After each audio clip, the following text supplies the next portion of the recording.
Sem mais delongas, vamos abrir o Evangelho de Jesus Cristo no livro de João, capítulo 6.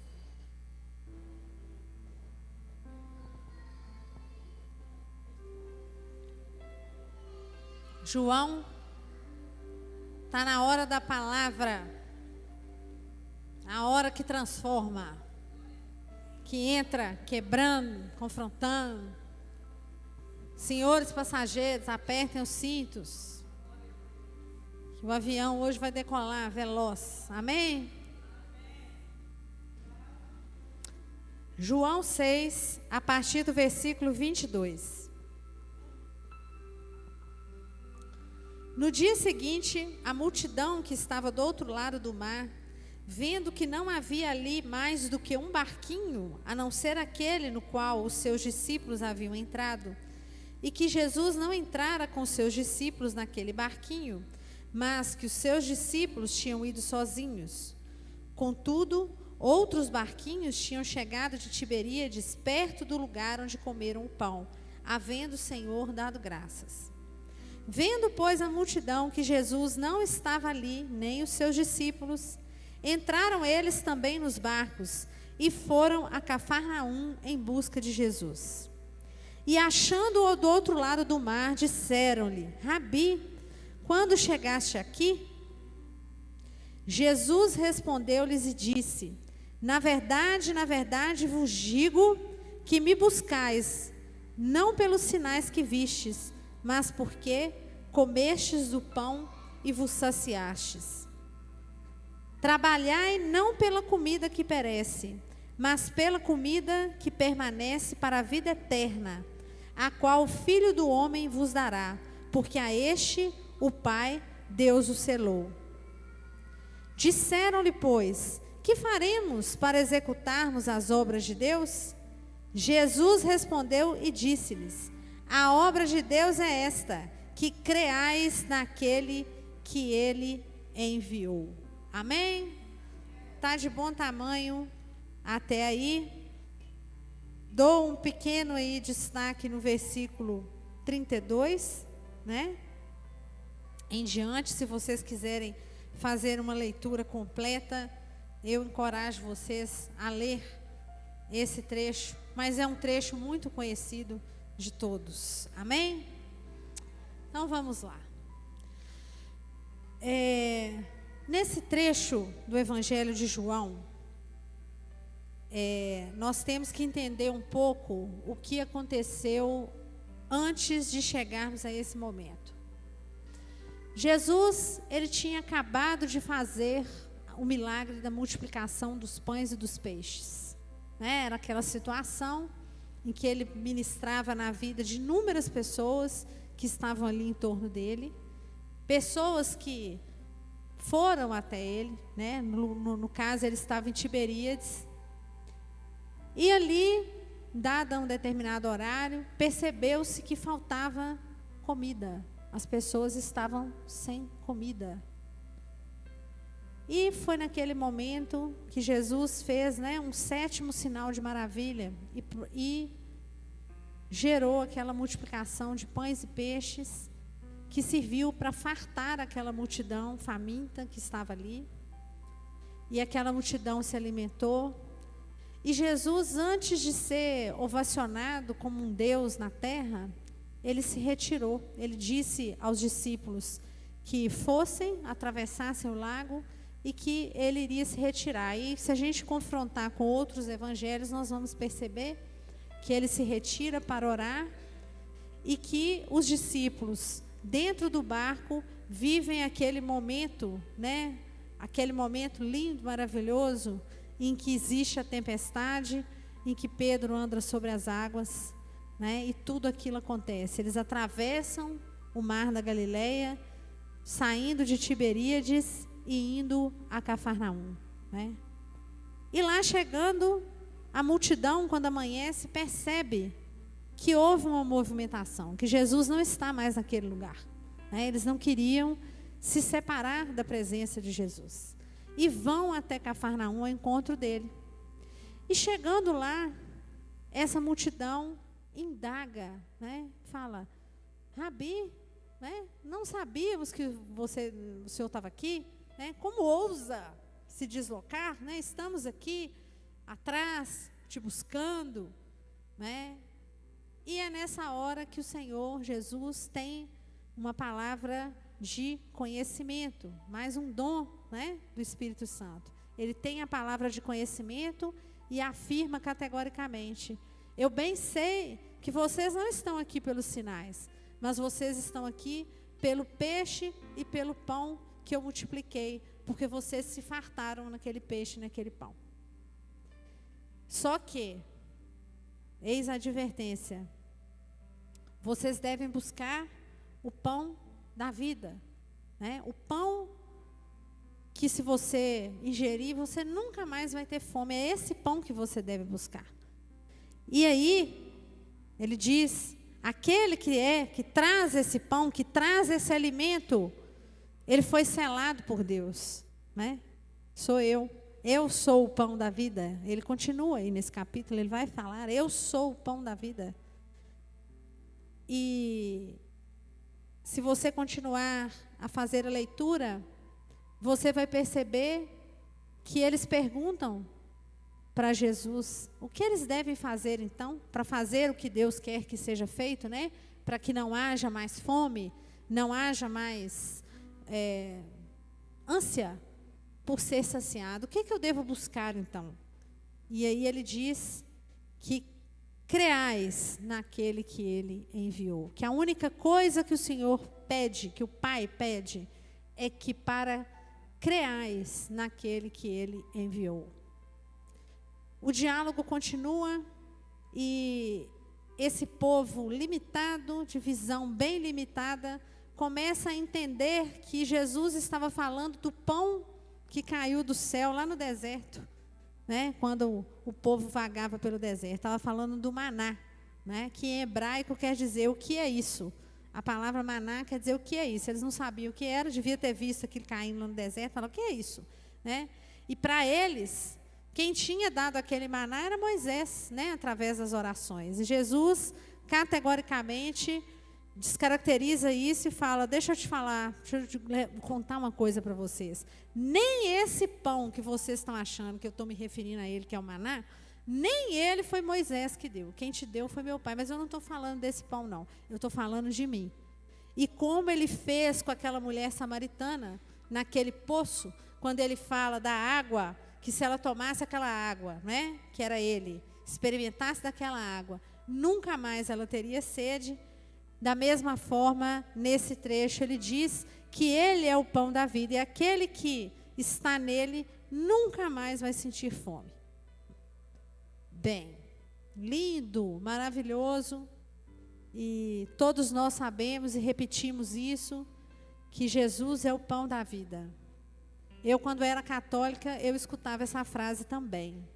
Essa é uma frase célebre. Jesus é o pão da vida. Amém, amém. Só que o que eu quero chamar a atenção hoje não é para o pão da vida, é para as nossas fomes. Nesse trecho do Evangelho, o Senhor estava lidando com a multidão de famintos. Vamos imaginar quem eram esses judeus, né, que estavam peregrinando atrás de Jesus. Eram pessoas submetidas a um sistema tributário feroz do Império Romano, né? Roma cobrava impostos assim, 5% é seu, 95% é meu. Nós estamos falando de uma época em que a fome das pessoas era uma fome real, de comida, né? Faltava comida. E nós estamos falando de pessoas que morriam de peste, porque se houvesse uma doença dentro do arraial daquele, alastrava, né? Com muito pouco tempo. Nós estamos falando de pessoas que viviam sob o império de um autoritarismo e de uma violência absurdas. Eles não eram considerados cidadãos romanos. Eles não tinham direitos. Por exemplo, o apóstolo Paulo, ele teve direito a um julgamento porque ele era cidadão romano, né? Juridicamente falando, ele gozava de uma cidadania diferente. Esse pessoal aqui eram mortos de fome. Eram mortos de fome. Mortos de fome. Que andavam atrás de Jesus em busca de um alívio, né? E nós? Nós não somos diferentes, né? Só que a nossa fome é uma fome diferente. A fome do século 21 é uma fome diferente. Ah, pastora, mas tem gente passando fome. Fome de alimento, de comida? Tem, infelizmente tem. E eu sei disso, tanto quanto vocês. Tem muita gente passando fome. Mas as nossas fomes, os nossos apetites, eles são bem mais sofisticados. Bem mais sofisticados.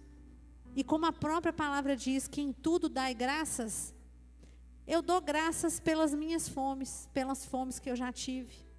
Porque foram essas fomes que me trouxeram para o altar.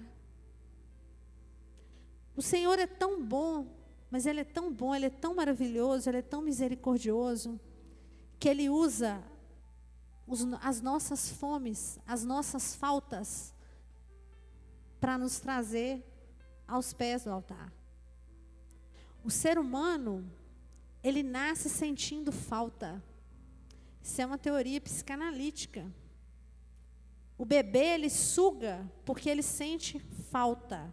Ele nasce com um instinto natural de sugar. Qualquer coisa que você puser na boca de um bebê, ele suga. Porque ele tem que se completar.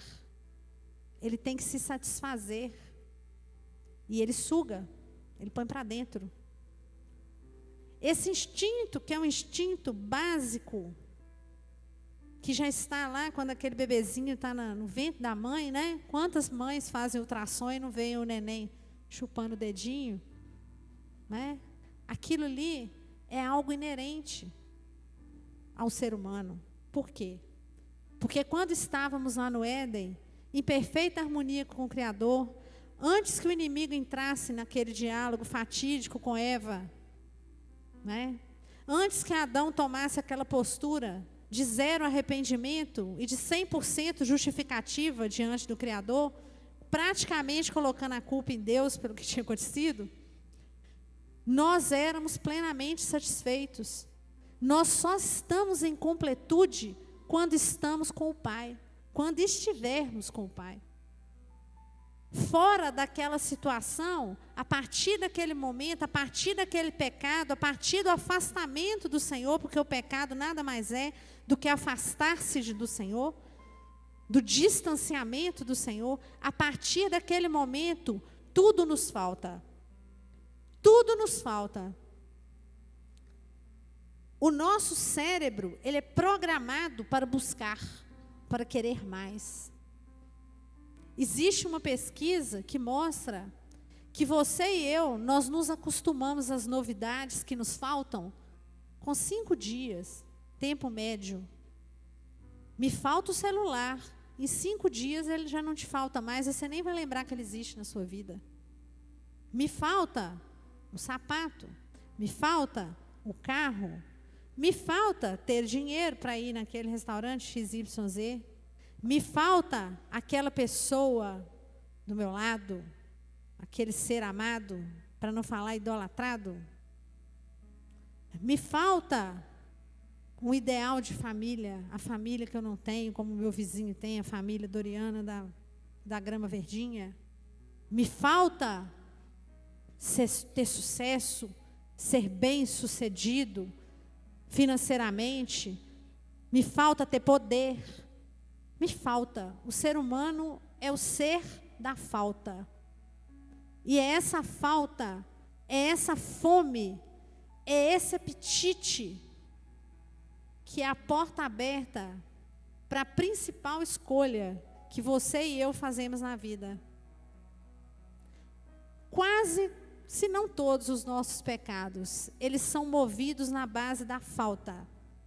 Falta reconhecimento, falta aplauso, falta relaxamento, falta prazer. Nessa sociedade em que nós vivemos numa civilização, né, numa era hedonista. Hedonê quer dizer prazer, é a busca do prazer. Eu tenho que ser feliz, eu tenho que ser próspero, eu tenho que ser bonito, eu tenho que cumprir com meus horários, eu tenho que ter um bom emprego, eu tenho. E não existe esse ser vivente sobre a terra que não apresente uma falta. Pode pensar aí no seu cantinho que você vai descobrir uma ou mais coisas que você acredita que te faltem. E eu falo com toda tranquilidade desse mundo, de que você e eu, em algum momento, por mais obedientes que sejamos, por mais ungidos que estejamos, nós temos os nossos momentos da angústia pela falta. Isso é psicanalítico. Isso não sou eu só que estou falando. Sou eu que estou falando, o Espírito Santo falando através da minha boca e a ciência confirmando. Fato. Fato.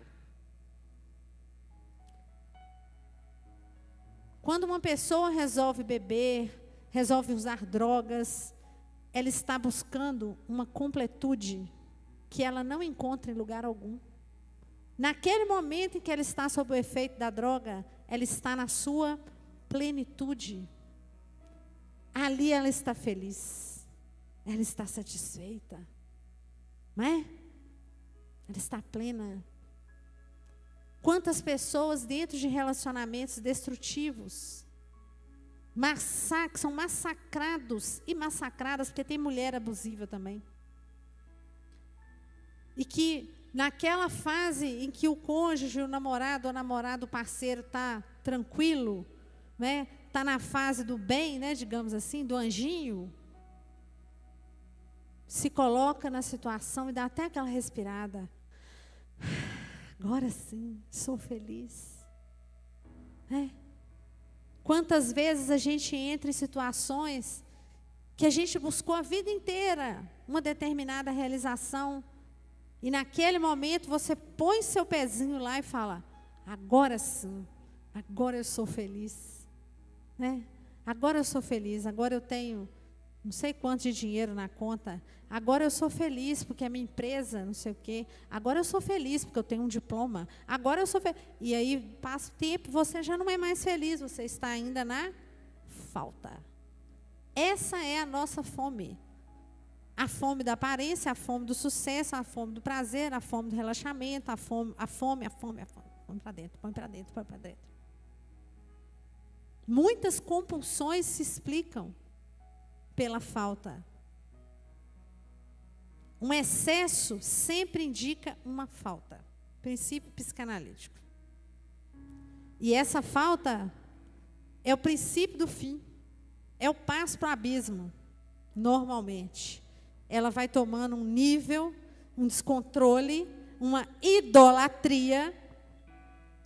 E ali você vai se perceber completamente adorador de algo que não é o Criador. Isso está no nosso código. Isso está no nosso agir.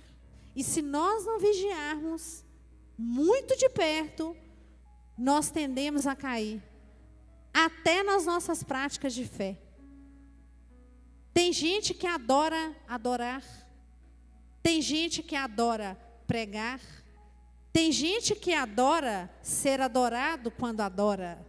Olha o que eu estou falando. Tem gente que adora ser adorado quando adora.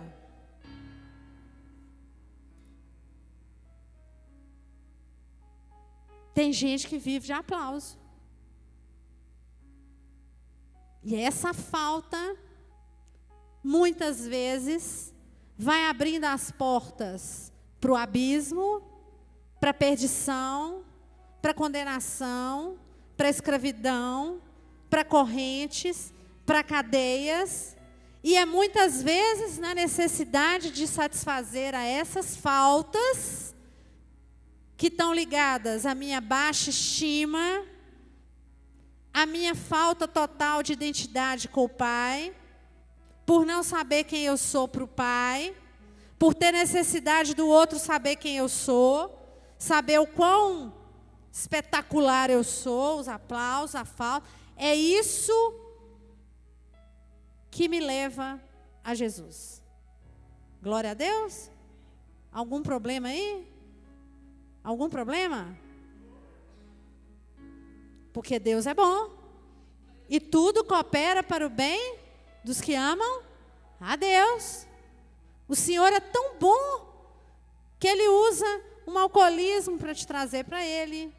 Ele usa uma ganância para te trazer para Ele, que você vem para a igreja para fazer relações comerciais, para conhecer gente, né? Igreja grande, né? Culto dos empresários. Ô, gente, não, deixa para lá. Deixa para lá, melhor deixar para lá. Pô, empresário, advogado, lixeiro, padeiro, todo mundo precisa ser livre. Não é isso, gente? Enfim, tudo bem. Faz um café, então, para os empresários. Porque o culto não é dos empresários, o culto é do Senhor. Amém. Tudo bem. Continuar. Continuar. Essa falta vai te trazer para a igreja. Você quebrou, né? Serviu muito a mamon, correu atrás de dinheiro. Não foi assim? Preocupado e tal. Caiu. Volta para a igreja. Perdeu a mulher que idolatrava. Vem para a igreja. Está chafurdando o vício. Vem para a igreja. Ô, papai, Deus é bom o tempo todo. Mas hoje eu queria te convidar a dar um passo para além da obviedade do que eu estou falando. Eu queria te convidar a pensar sobre esse povo faminto, que Jesus vira para eles e fala assim: aqui, vocês vieram atrás de mim, não é pelos sinais, não é pelo que eu sou, não é pela salvação que eu te ofereço. Você vem para a igreja porque você quer o que eu posso te proporcionar. Eu estou na igreja por quê? Porque eu quero um emprego, porque eu quero meu casamento, porque eu quero minha empresa, porque eu quero a conversão do meu filho, porque eu quero isso, porque eu quero aquilo, porque eu quero aquilo. E aí, gente, vem uma idolatria maior do que Belo Horizonte. A pessoa vem buscar, mas ela está atrás de bênção. De bênção. Exclusivamente atrás de bênção. Aí ela chega aqui na igreja, na casa apostólica. Pastor, eu estou fazendo jejum todo dia. Todo dia eu estou fazendo jejum 3, 4 vezes por semana e não sei o quê. Deixa eu falar com vocês uma coisa. Quando existe constância no seu relacionamento com Deus, você não precisa se sacrificar. O sacrifício, normalmente, ele vem como uma forma de suprir um desleixo anterior. É o que eu vejo. Aí a pessoa está aqui, está fazendo jejum, está assistindo 5 cultos na semana, aquilo pega culto da igreja, da rua inteira, que vai, né? E está atrás de quê? Do peixinho, do pãozinho. Sabe aquela cenourinha do cavalo? Coloca a cenourinha e ele sai correndo atrás da cenourinha. Tem gente que só fica atrás da cenoura. E sabe o que é que Jesus está dizendo aqui? Que nós devemos pensar que Ele nos deu muito mais do que o que Ele vem trazendo de bênção para a sua vida ou para a minha. E a gente não valoriza isso. Nós somos tão carnais, tão mundanos, tão pequenos, que nós demoramos, às vezes, uma vida inteira. Ou, às vezes, nem durante a vida inteira a gente percebe isso, e até morre sem perceber. Que nós temos nada mais, nada menos, do que uma garantia de plenitude eterna, de eternidade em eternidade. Foi isso que Ele te prometeu e me prometeu. E por isso nós não temos fome. Por isso a morte é lucro. Por isso o apóstolo Paulo fala que a morte é lucro. Um verdadeiro cristão, genuíno, a morte para ele acaba virando lucro mesmo. Porque ele não se perde nas paixões desse mundo. Ele não ora pelos motivos errados e por isso não é atendido. A promessa é a promessa de salvação. Qual é a promessa que Jesus faz aqui? Vida plena, vida em abundância? Sim. Por quê? Porque quem anda com ele usufrui da paz que excede todo entendimento. E a nossa luta, como a gente conversava agora há pouco, a luta do verdadeiro cristão é para manter a paz. É para não sair da paz. É para não sair da presença dele. É para manter aquela sensação maravilhosa de que está tudo certo. Haja o que houver, está tudo certo. Elevando seu pensamento a Deus. Colocando seu coração no Senhor. Mirando para o alvo. Não é assim? Era isso que esse apóstolo Paulo maravilhoso sentia. Era isso. E o que nós estamos vendo hoje na igreja? Pessoas buscando a presença do Senhor por buscar, amando por amar, apreciando a oportunidade inquestionável de conversar com Ele a hora que quer, onde estiver, haja o que houver. Não, igreja. As igrejas estão lotadas de pessoas buscando o quê? Bênção, promessa. E eu te digo essa noite, por mais que vá doer, a promessa ela vai vir, na grande maioria dos casos, quando você não fizer mais questão dela. Quando você não fizer mais questão dela. Quando você genuinamente, do fundo do seu coração, você falar com esse Deus assim: Pai, o Senhor sabe o que me agrada, mas eu vou falar com o Senhor a verdade. O Senhor é tão Deus, o Senhor é tão tudo de bom.com, o Senhor é tão maravilhoso, a sua presença é tão sensacional, que independentemente, Pai, do que o Senhor vai fazer ou não, eu estou muito satisfeita. Isso é ser livre. Isso é ser livre. Se você está em comiseração diante do Senhor, ansioso, agitado, com aquela expectativa máxima, vai ser esse mês, vai ser esse ano, vai ser daqui a 2 meses. Deixa eu falar com vocês uma coisa. Esquece. Esquece. Ele faz se ele quiser. Ele faz se ele quiser. Nós deveríamos estar buscando a presença dele, o consolo do Espírito Santo.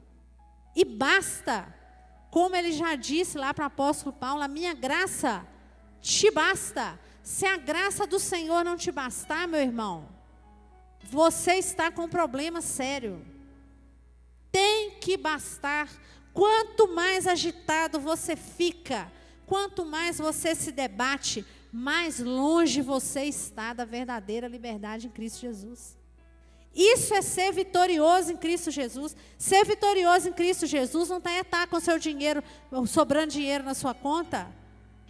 Não é estar com a cura de N pessoas que você está orando na sua família, ou estar naquela coisa que você tanto quer na sua vida.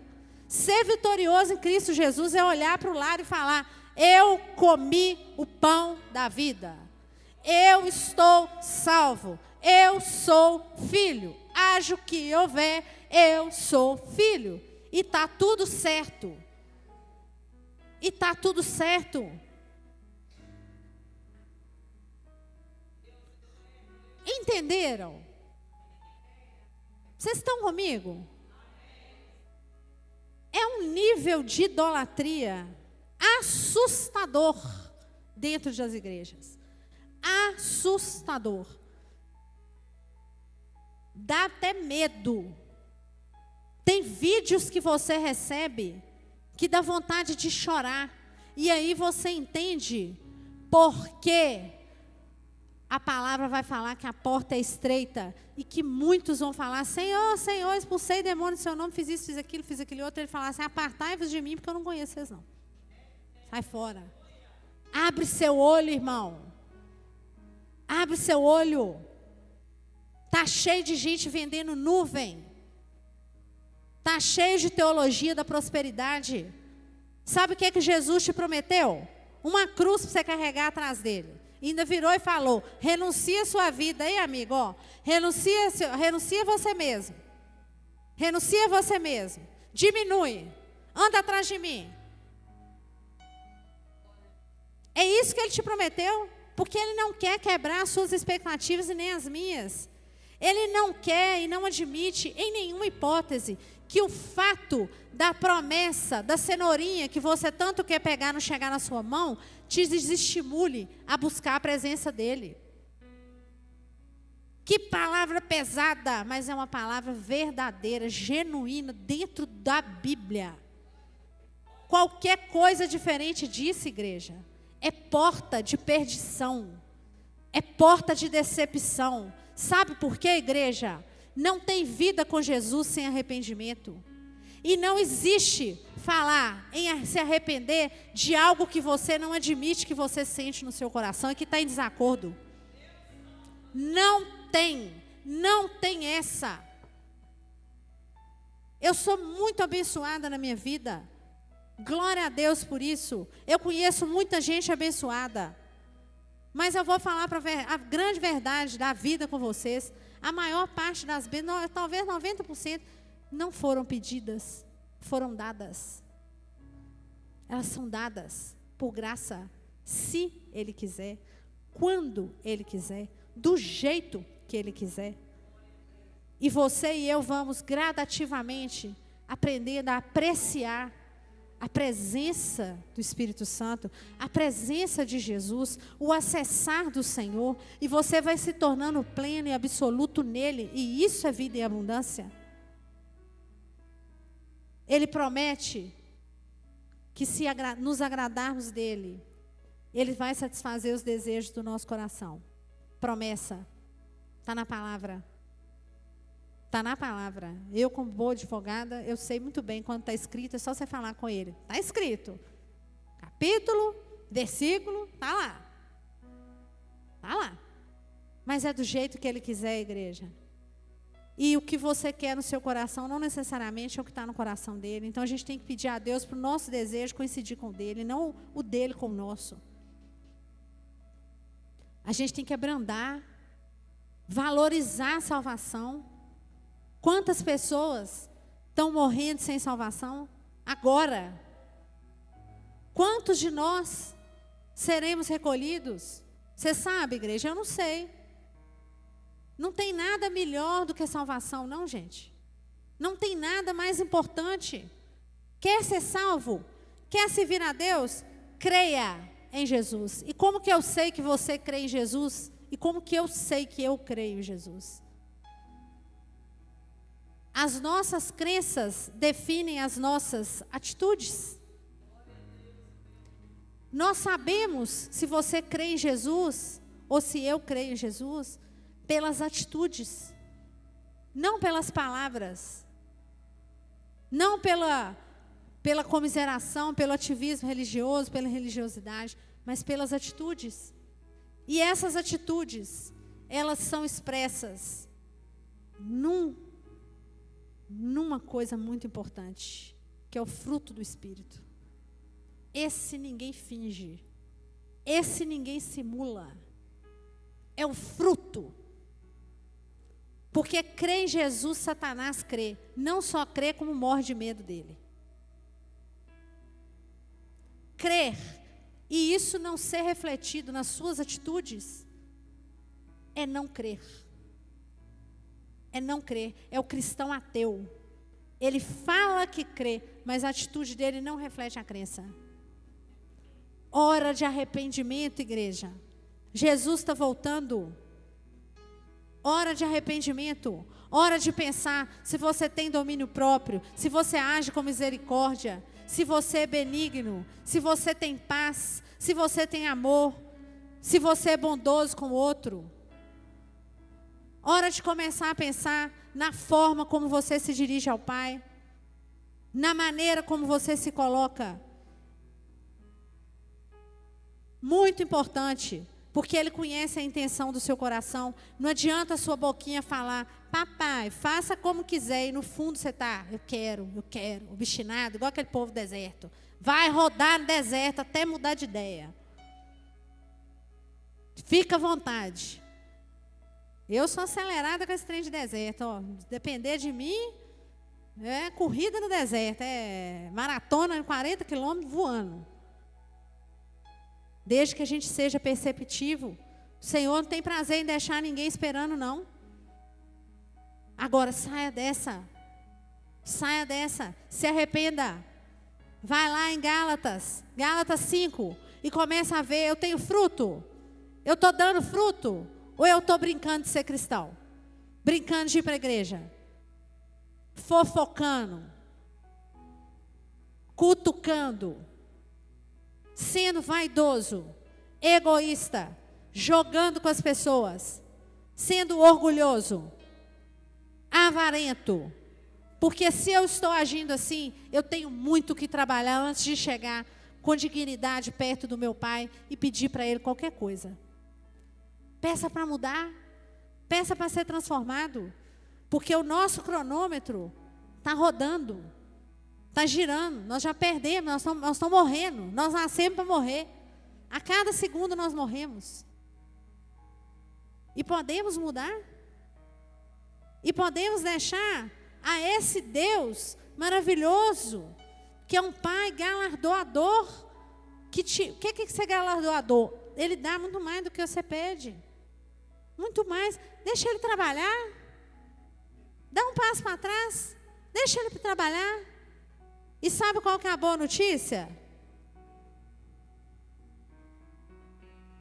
Sabe o que é a boa notícia? Está lá no versículo 39. Jesus fala assim: e a vontade do Pai que me enviou é esta, que nenhum de todos aqueles que me deu eu perca, mas que o ressuscite no último dia. É promessa. Ele não quer te perder. Se você já veio para Jesus, Ele não quer te perder. Ele vai fazer de tudo para não te perder. Colabora, irmão. Me ajuda aí. Me ajuda aí.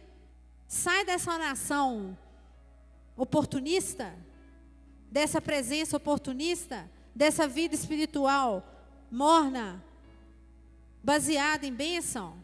Oração para cá, bênção para lá. Sai dessa.